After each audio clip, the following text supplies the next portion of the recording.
Hello, everyone. Welcome to this session from Runway to Pixels, the rise of virtual influencers in transforming fashion brands, presented by Cameron Wilson. I'm really excited to have Cameron here with us today. But before Cameron's presentation, I'd like to introduce Cameron for a bit. Cameron Wilson is the pioneer in AI digital fashion, best known as the CEO and founder of the Digitals, the world's first all-digital models agency. And he studied in fashion photography and later ventured into 3D digital work, ultimately creating the renowned Shudu, the world's first digital supermodel. And Shudu's unique presence quickly drew global attention, captivating celebrities like Tyra Banks and Naomi Campbell, and fueling discussion on the impact of digital representation in modern media. So through projects like Shudu and Cami, so Cami is the first virtual influencer with Down syndrome, and Awa, so Awa is representing cacao farmers for Magnum. Cute.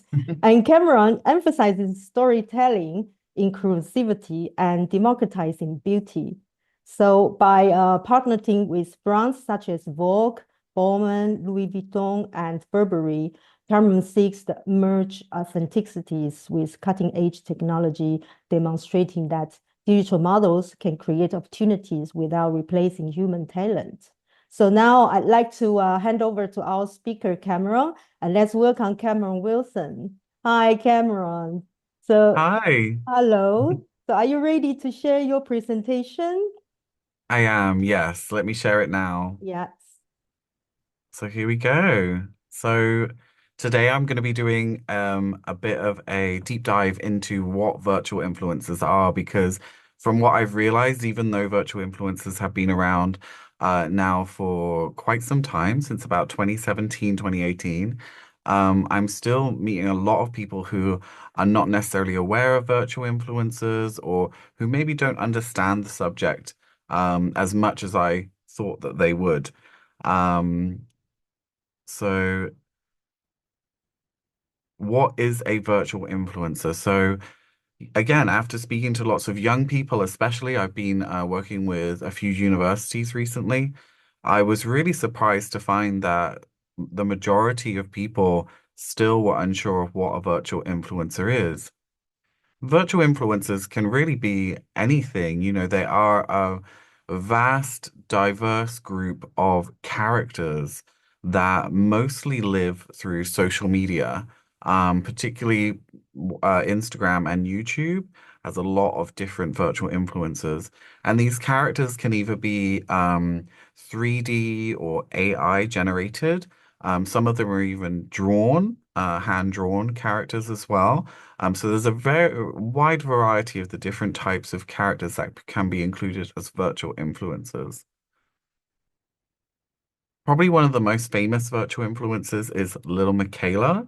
She came around the same time as Shudu, who I created. And she has 2.5 million followers on Instagram and lots of different followers across many multiple different platforms. She is very truly an influencer. And she posts regularly with a strong narrative behind her posts. So she's very big on storytelling. She's done lots of different brand collaborations, lots of different luxury brand collaborations, notably with things like Calvin Klein. So she is one of the top biggest virtual influencers. We also have Immigram. She is an amazing virtual influencer from Japan. And although she is an influencer with her posts, her creator really puts her more in a position of a work of art, as what I've seen. She has done some incredible exhibitions, and really I'm a really big fan of her work. So yeah, love Immigram. She has a big following as well, nearly 400,000 followers on Instagram. And one of our favorite influencers, Rosie from South Korea. She is again another influencer that focuses on kind of more lifestyle and travel. But we've also collaborated with Rosie in the past. And also Shudu, my baby, my creation. She has nearly 240,000 followers on Instagram and has been on the cover of Vogue. She's been in editorials for Marie Claire, Elle, Harper's Bazaar. She's done many, many luxury collaborations with different brands. Including clothing like Louis Vuitton, Ferragamo, and then also into things like cars like Lexus and BMW.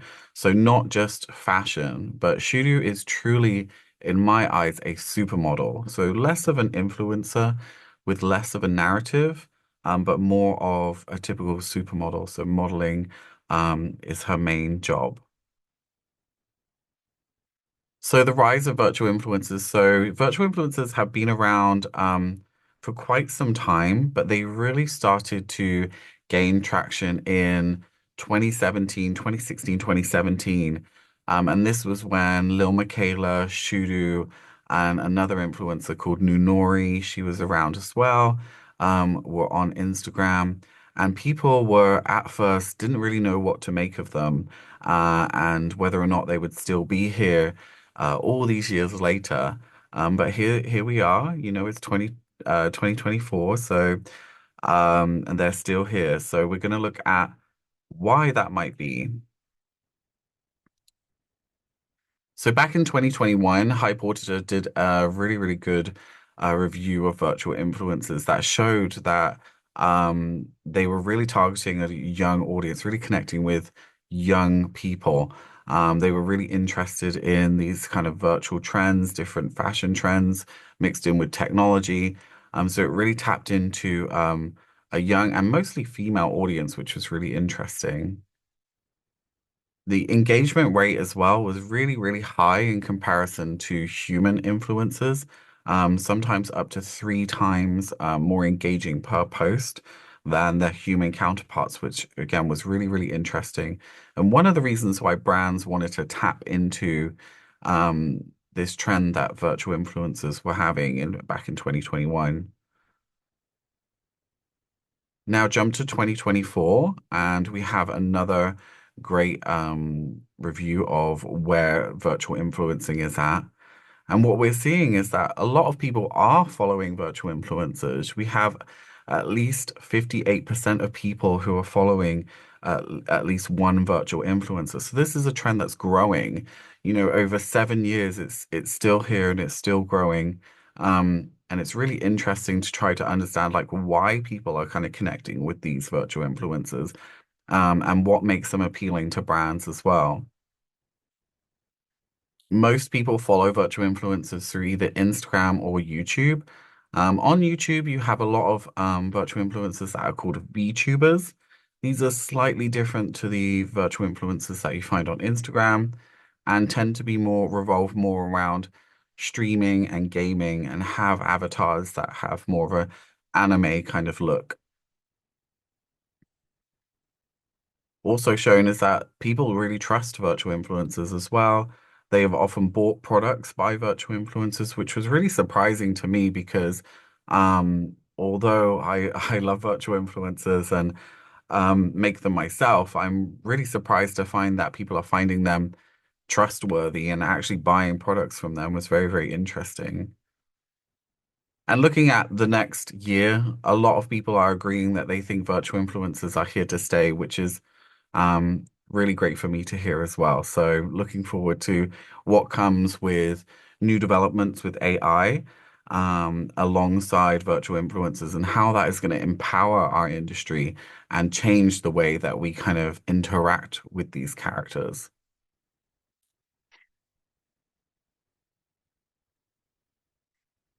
So one of the things that is really interesting about virtual influencers is that they operate within something called the uncanny valley. So for those people who don't know what the uncanny valley is, it's a graph that shows the more human a robot becomes, um, it reaches a point where it becomes very uncanny, where it gives you this very negative feeling. So on one end, you have cute robots, you then have kind of semi-humanoid robots, And people find those appealing, but then to a certain point, just before becoming extremely human, it falls down into a big valley where people find it quite repulsive and makes them feel quite uncomfortable.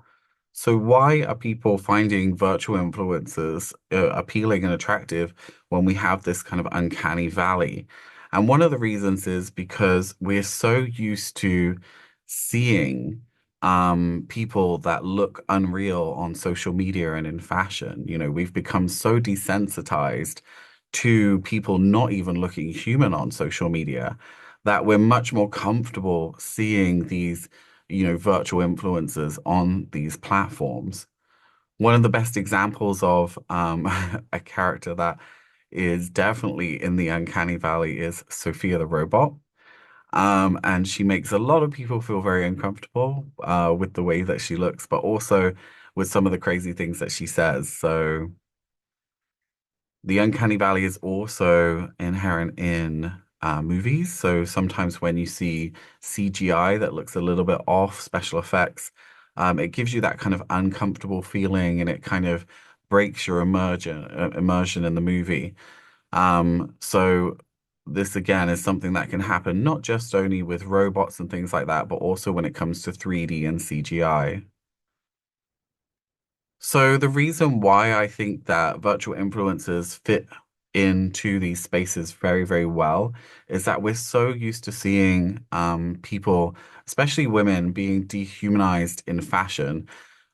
We see them through this kind of filter on social media and in fashion where they've been retouched to the point where they no longer look human. And that's why virtual influencers, who, when you really look at them, look, unreal, can fit so well into these spaces because we're so used to seeing people using filters and Photoshop to look less human. So it's a really, really interesting that we've seen with the rise of filters and Photoshop, you also have the rise of these, very unhuman looking virtual influencers.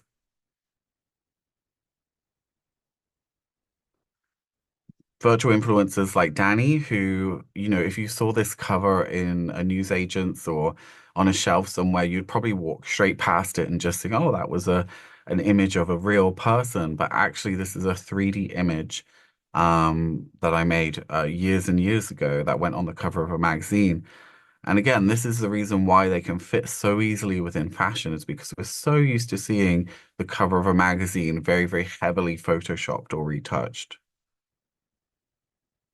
Shudu on the cover of a magazine and a book, again, you just would think that these were normal fashion images, but actually she doesn't exist. She's not a real person, but she can pass as one because of how used to seeing these kind of images we are. So when I created Chudu, it was back in 2017. And I didn't really realize what I was getting myself into. So this was right at the beginning of the very first virtual influencers. And I created this image of Shudu, which I posted online, and it went viral straight away. So I knew that I was tapping into something, there was something new here.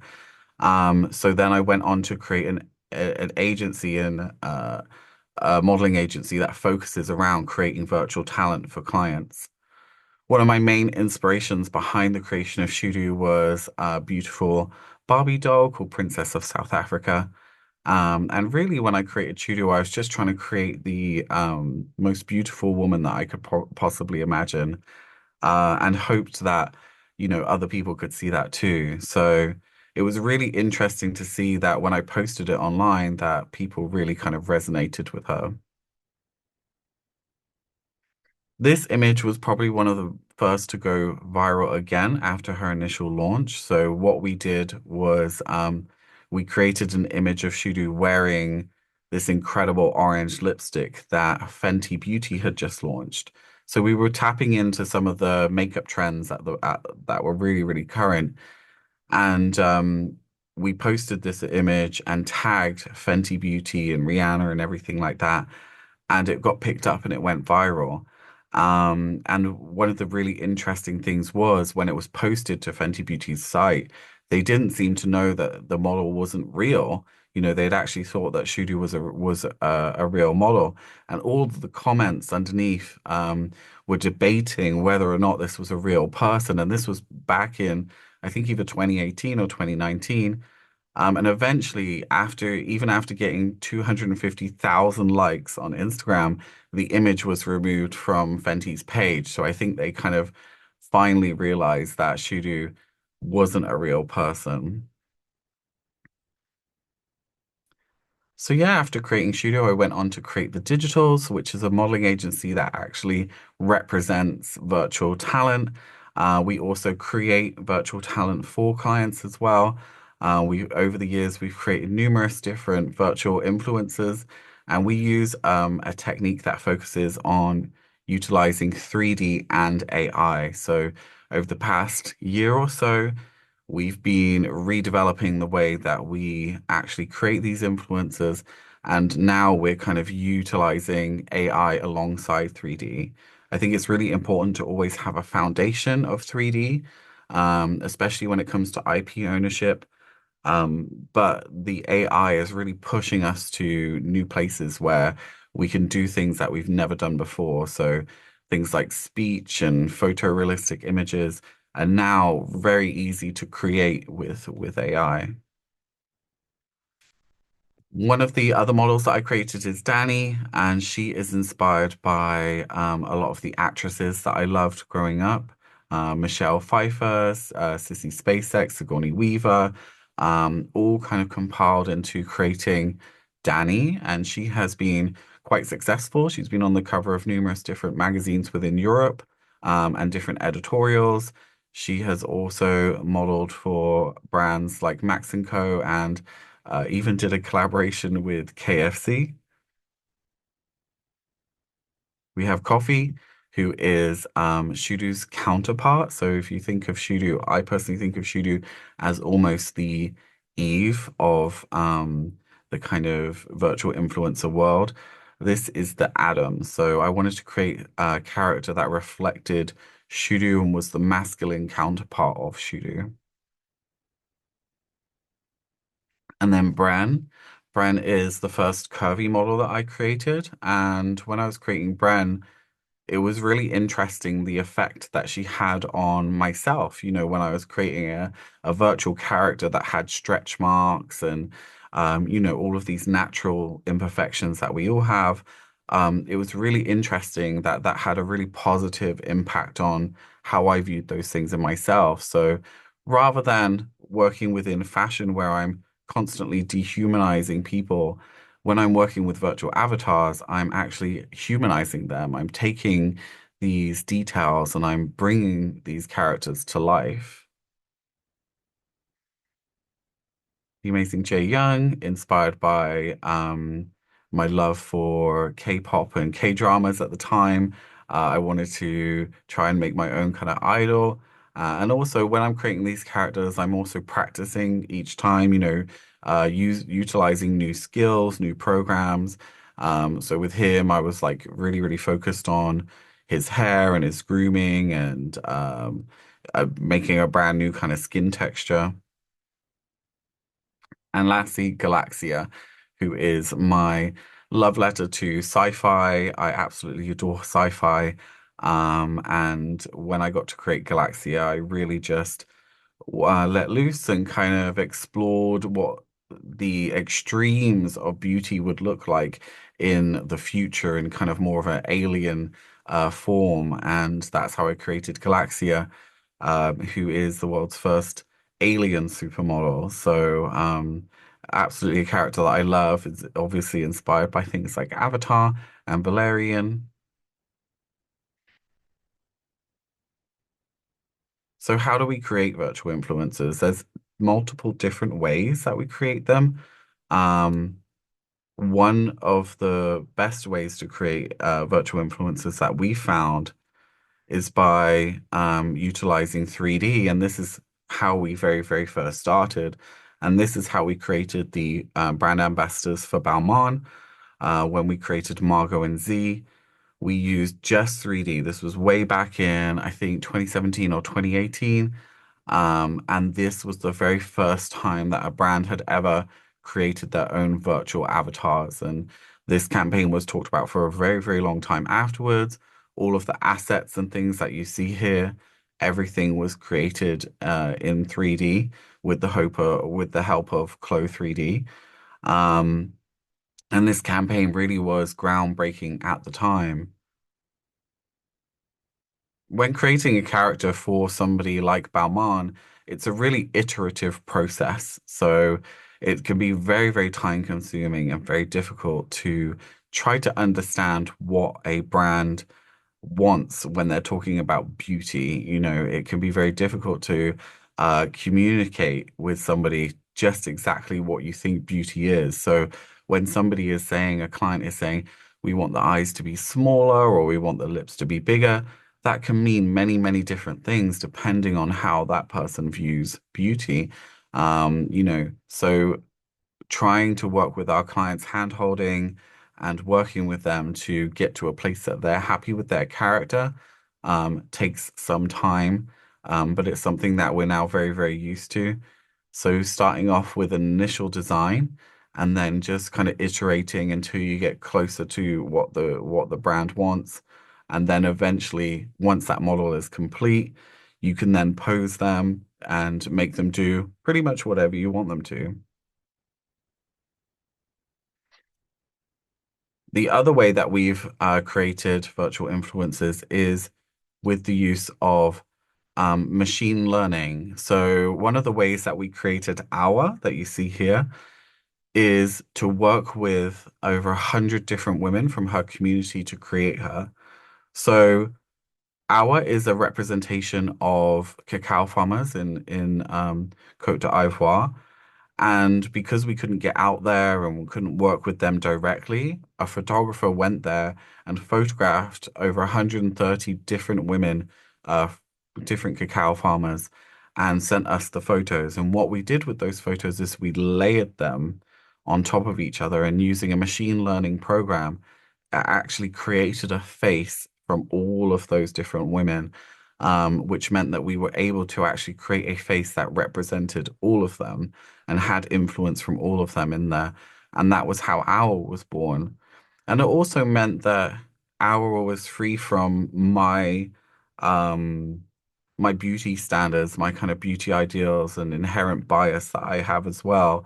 Because when you are creating a character, you know, it's always affected by your own idea of what beautiful being beautiful is. So to take myself away from that and to let the kind of algorithm tell me what ours should look like was, I think, a better representation of her community, because otherwise it's just my interpretation of what a woman from her community would look like. We use the same method for creating Cami. So we actually worked with over 100 different women with Down syndrome to create Cami, which was an incredible experience. We worked alongside Down Syndrome International and Forsman and Bodenfors in Singapore. And they worked with a lot of different women from her community to create her. So again, we took those photos, we layered them, and using machine learning, we generated how Cami should look, which meant that, you know, it wasn't just my interpretation of what a woman with Down syndrome should look like, which is filled with lots of, different beauty bias, but also, she kind of became herself and represented her community in a much more authentic way. Cami had an exhibition in Palais Augmenté in Paris, which was really, really exciting, where she actually had her bedroom created for her, and people could go and interact with the kind of bedroom. In the closet, you could see Cami walking in different fashions, and in the mirror for the beauty area, you could actually see Cami with different makeup on, all designed and created by people from her community, all designed by different people with Down syndrome, which was really, really interesting to show their talents off, and their idea of what, makeup and fashion look like, to show people that. Cami was really successful and she won tons of different awards, including three Cannes Lions, which was really, really exciting that she managed to raise this level of awareness. Because one of the biggest things with Cami was that when people with Down syndrome were creating their own avatars in things like the metaverse or even gaming spaces like The Sims, they weren't able to create characters that looked like them because there were no options for giving their character features that are often associated with Down syndrome. So this was sent a very negative message to those people that they were excluded or weren't included in these spaces. And that's something that with Cami we really wanted to change and show that all people are really welcome in these futuristic spaces, these metaverses and developing 3D spaces.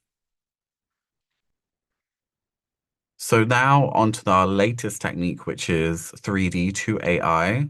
So now that we have AI models that we can train on the likeness of our characters, we are now using that to cut down on the amount of time it takes to generate images of our models. And how we do that is by creating what's called a data set. So the images that you see on the left here, that is all of the images of Shudu that we've ever made. And what we do is we feed that into an AI model and it learns what Shudu's face looks like. And then it is able to generate images of Shudu in literally seconds, rather than what takes us often hours or days to create images of Shudu using 3D.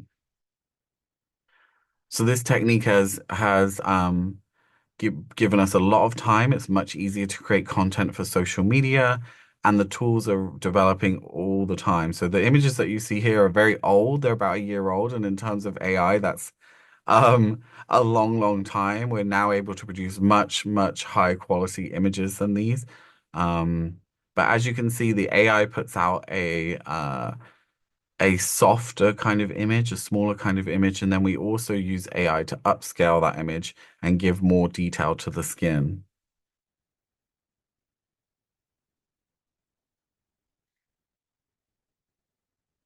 This is AI picture to picture. So when we're actually want to develop pictures of Shudu, we can just take an image of a model that is, kind of similar to Shudu, and we can actually change her into Shudu, which is a great way for us to, again, save time. It means that we can also introduce things like products into the pictures as well. So it's not just AI generated. You can also use photographs for this. And it also means that we have much, much more control over the final outcome of the image. So as you can see here, we've used Alexandra, one of our stand-in models, to pose as Shudu, and then using AI, we have changed her likeness into Shudu. And again, this is a very old example. I need to change these for some newer ones because with the latest technology, we were able to create much, much more detailed images than this. So what this means is that our clients can send us, clothes or jewelry or anything. We can work with Alexandra to wear them, and then Shudu can, she can be changed into Shudu so that it's Shudu who's wearing them. But we didn't just stop there. We also wanted to create an AI version of a real person. So we worked with Alexandra to test out how much the AI could look like her. How similar could we get an AI model to look like her? And the results were really quite frightening because with just around 40 images of Alexandra, we were able to create a perfect AI clone of her. And this can be done by anyone. And the images can be gotten from the internet or scraped from social media profiles. So this was a you know quite a revelation for us in terms of how accessible this technology is to just anyone, and how the images that we have on social media, could lead to anyone kind of cloning our identity. So this was a very simple process. We uploaded these 40 images of Alexandra to the AI, and it was able to generate these beautiful portraits of her. We were very lucky to get some great press around this, speaking about what this meant for the future of modeling. And it was quite worrying because models that have signed their likeness away to stock image sites may have now, signed their image away for life, when it comes to training these AI models on stock imagery, like a lot of different companies are now doing. So what does that mean for the future of modeling? Are models going to lose their jobs to AI? And I personally do believe that this could have a very, very big impact on the modeling industry, with many models losing their jobs to AI, because at the end of the day, it's just going to be a lot cheaper and a lot faster to use AI models. Within the industry, I've already spoken to so many different clients who are really, really interested in using this technology to create e-commerce imagery. And we've been testing out different ways that we can do that at scale. But it's not something that necessarily interests me. I'm very, very much more interested in creating original characters that have depth, not just generating thousands and thousands of images of AI models. But there are people out there who will do this, and I do think that it could have a very negative impact on the modeling industry if we're not careful. And I think it's really important that we speak up when we see things that we're not really comfortable with when it comes to the use of AI, because there are a lot of people out there who, when they hear about AI or read about AI, they just kind of shut off from it and kind of cut away and say, "Oh, I hate anything to do with AI." But the best thing that we can do is to educate ourselves and to speak up when we feel that, something is being used in a way that is, we don't think is appropriate or we don't want to see, because otherwise we're leaving it to a very, very small group of people to decide the future of this technology. And they might not have our best interests at heart. So AI Alexandra actually booked a job and went on to become a cover star alongside Shudu on Great British Brands. And she was paid for this just as she would if she would be on the cover. And I wanted to really show that this technology can be used for good if we want to, if we want to actually work with real models, create AI avatars of models, license their likeness out, and use this in a really ethical way, we can do it and it can be done. One of the great things about using AI is that we can really iterate very, very quickly. So when we were creating this cover for Great British Brands, we were able to generate lots and lots of different variations of that cover for the client very quickly. So it was really easy for them to choose the cover that they liked because we gave them tons and tons of options. So I work alongside my colleague Tom, and together we kind of work together to create lots of different themes. And we kind of have a little bit of competitiveness between us. And Tom went in one direction and I went in the other. This was one of Tom's ideas, and we love to see like who the client chooses. And very often it's Tom that gets picked, which is kind of annoying. But on this occasion, Tom's idea won. So the original image that we created through Midjourney is on the left. And using different AI programs and Photoshop, we enhanced that image to make sure that it included all of the things that our client wanted. We then changed the faces also into Alexandra and Shudu, and even little details like adding buttons and adding earrings that the client wanted. We did all of that as well. So this was one of the very, very first times that a cover especially in the UK, was created entirely with AI. But not just that, actually a real model w was recreated using AI for the cover. So it was really, really exciting to be a part of that. It was received really well. And it was very, very interesting to see how people reacted to it because when you ask people, which one of the two models is um is AI, often people would say Shudu, but actually both the models were AI, which was really, really interesting. One of our recent collaborations was with Max and Co. for Richard Quinn. And Richard Quinn has just released this collection inspired by AI. So he's actually worked with AI to generate this collection and these patterns. And what we did for that was we recreated the outfits. So they were kind enough to send us the outfits. We recreated everything in 3D using Clo. We work alongside an amazing 3D fashion house called Studio Achi, who recreate all of our all of our garments for us. And using this 3D images, we then layered AI over the top to make the photos look more realistic. And then we generated video from these AI stills as well, using AI again because AI can now animate still images. Unfortunately, it doesn't seem to be showing as video, but that's fine. So we've been very, very lucky enough to work with many, many, many different brands over the years. And this has showed no kind of slowing down.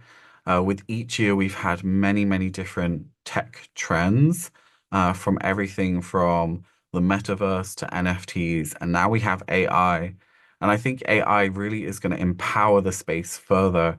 I mean, what we've seen is an explosion of AI influencers across different social media platforms, literally thousands and thousands of these characters being created, which is really, really interesting to see.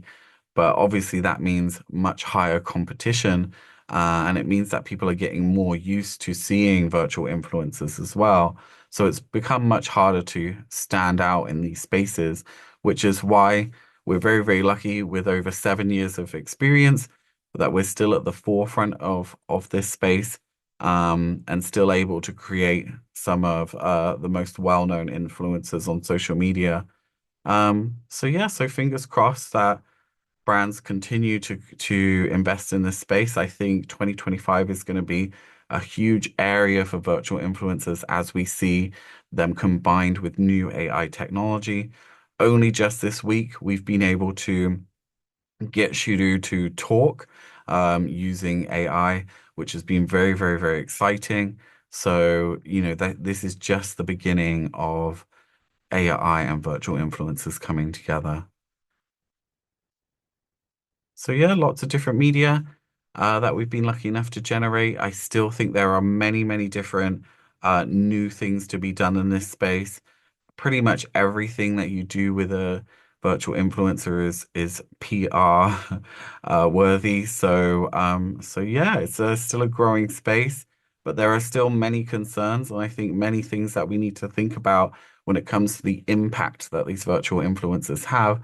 Is this a positive thing for the future? Could it be a negative thing? What does this mean for things like beauty ideals, the future of modeling, and all of these things that I think it's really important that we speak about and talk about and think about when engaging with virtual influencers, and make sure that when we are partnering with a virtual influencer, that it is for a good reason. Um, but yeah, I hope that has been interesting enough for everyone. Yes, thank you. Thanks, Cameron, for your sharing. Yeah, wow, that was really impressive. Yeah. So it's interesting that when you mentioned about machine learning, because I just from my understanding that machine learning has been utilized for image recognition. Normally, we use it in medical scenarios, right? So it's really Mhm, interesting to learn that you use this to generate all these digital influencers and the faces. So, but then what at the point I think you mentioned was also interesting that they are like massive of all these digital faces or influencers being mhm, created. Then I think it's not only the competitivity, but also people will get used to those digital creations mhm. existing. So that would be a quite a good like future for our development. And Definitely. we now have a question. We have a question from our audience. I think it's pretty much relevant to this. Is that what uh apart from a creation, so what new possibilities those digital ambassadors might bring to fashion and consumer experiences. For example, like you just mentioned, leveraging emerging technologies like AI instead of still images. So Shudu can already speak now. So we will be able to see them in real life in the future then. Definitely. I think this next year is going to be one that is full of innovation when it comes to virtual influencers. We're going to see virtual influencers I think really have a mind of their own, and be able to interact with their followers kind of almost autonomously, which is going to be very interesting. I can really see once you've trained the AI on what Shudu's personality should be, uh, in a very short time, she'll be able to interact with people on her own. So I'm very excited for that. I'm kind of excited to see her take her steps as her own person, away from me as a creator and becoming, almost her own character. So Yeah, yeah. definitely. Yeah. And so you also mentioned earlier about the uncanny valley, so it's also an interesting observation. And I'm just wondering that how can digital fashion and virtual identities create more opportunities for diversity and inclusivity. And you've already mentioned quite a lot, but I would like to know that especially for designers and artists from those, underrepresented communities. Yeah, what I do you think think? I think this technology is really, really great for those who are in more homogenous societies where there is little access to diverse people. Mm. There are many countries around the world that have, you know, a real lack of access to black models, to European models. And with the use of AI and virtual influencers, they can then diversify the models that they are able to work with and also diversify the body shapes that they're able to show their fashion on, as well. Having access to body shapes of all different sizes can now be easily accessed with AI in these programs. So for those countries where it's much more difficult to actually create diverse imagery, I think this is going to be a really great technology. Yeah, yeah, definitely. Because we know that already with like in the XR, we can really have all these images that iterate with different shapes, and also with virtual try-on, we are also working on this. So there's really a lot of possibilities, definitely. Yeah. And Yeah. so what do you think that the digital uh, like ambassadors or influencers will lie in the future? Do you think that people, because I think this is more like a mental health way of thinking. Do you think that we should really follow them and then really learn from them and to be our friend? And if we've got so many, and they all have their characters, and then how do you see that this will be? So in the future, I think that we're going to be seeing very, very much personalized interactions. So when it comes to our, let's say, our tr personal trainer, we will Mhm. be able to create our own personal trainer who looks the way we want them to, who acts the way we want them to. So virtual influencers are not just going to be about brands. It's going to be in the hands of us as people to be able to create these characters. Even if we want to create our own therapist, we will be able to decide what they look like and how they speak and things like this. And maybe even our own partners in the future, we may see that. So I think this technology is going to become more accessible to just everyone, and they're going to be able to create these characters for themselves. Because what we're seeing with AI in the future is autonomous agents, and these agents are able to take action for you. And I think what we're going to do is give those agents personalities and faces and things like that. So I think it's a positive thing. I think from my experience, AI has helped those who are closest to me. I've seen my dad, he has been speaking every day to his AI therapist, and it's really helped improve his mental health. So I think this is a positive thing for the future. Yeah, absolutely. Now we have one more audience questions. Um, so what's your perspective on that? AI often has unconscious biases. Well, I think this is everyone are curious about. So as you mentioned with AWA, so you trained with AI with references, but how often do you need to correct it and provide unbiased prompts? So this is a big issue for us when working with Shudu. So Mm, Shudu is a dark-skinned black woman. And when we are prompting with Shudu in mind, we have to be very careful about the prompts that we're using because otherwise they may show images that have a racial bias or a beauty bias. Um, and the way that we can combat that is by finding them and talking about them and reporting it. That way, the people who are creating these AI programs can become aware of these biases and correct for them. So this is why I say it's very, very important that people of all different backgrounds use AI, educate themselves on AI, so that they can have an opinion on how these AI models are developed. Because otherwise, it's just going to be a very small group of people who are developing these products. And in that sense, it will become very much biased towards their views and opinions.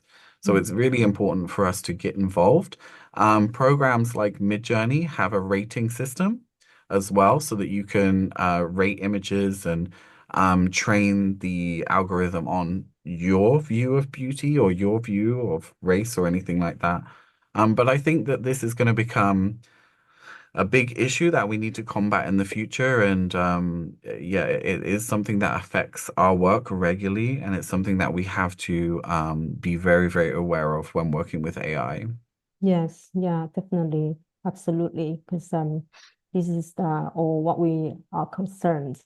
And so, yeah, so thank you, Cameron, for today. And it's really lovely to have you here and then have such a nice conversation. And then we learned a lot from you. And so thank you for your day today. Thank And you. we'll just see you next time then. Thank you. Thank you for having me and speak to you very soon. Thank you. Bye. Thanks. Bye bye.